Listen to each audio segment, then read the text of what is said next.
Bueno, Bodegas Elosi es una empresa que está en la cuarta generación, tenemos ya más de 125 años. Nos dedicamos al envasado, comercialización y distribución de todo tipo de vinos y bebidas a base de vino. La bodega principal la tenemos aquí en Olavarría, donde envasamos vinos de mesa, vinos varietales, vinos ecológicos, vinos veganos.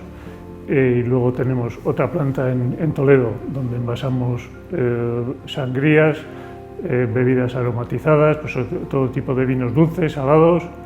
Y luego tenemos participación en bodegas en La Rioja, en Ribera del Duero y en el resto de las denominaciones más conocidas de España.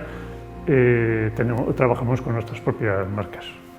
Bueno, nosotros somos socios del clúster de alimentación y organizaron una jornada con una serie de empresas en las que Innovasque nos presentó el proyecto y todos los proyectos que se podían derivar de lo que era Cinnova.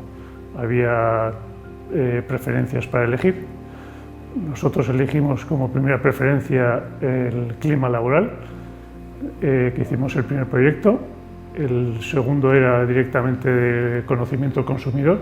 Aunque somos pocos, siempre hemos tenido la inquietud de saber o de querer conocer cómo se sienten los empleados de Bodegas Elosi dentro de la empresa, qué es lo que se puede mejorar y dónde nos puede hacer implementar nuestros trabajos.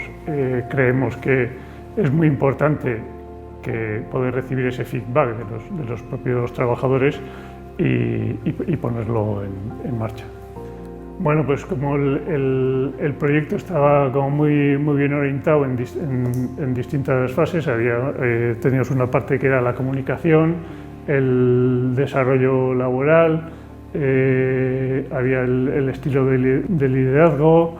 Entonces, bueno, de cada parte nos han ido saliendo una serie de puntos a mejorar y que poco a poco los vamos a ir implementando. Sí, yo creo que es importante, porque además son programas que son fáciles de poner en marcha y el resultado y la aportación que te dan la formación creo que es muy importante. Nosotros, como decía, el clima laboral nos ha dado una radiografía de lo que está pensando la gente y de las necesidades que va teniendo, y el del Focus Group nos dio la información de lo que el consumidor está pidiendo, con lo cual te ponen en el camino de lo que tienes que ir haciendo.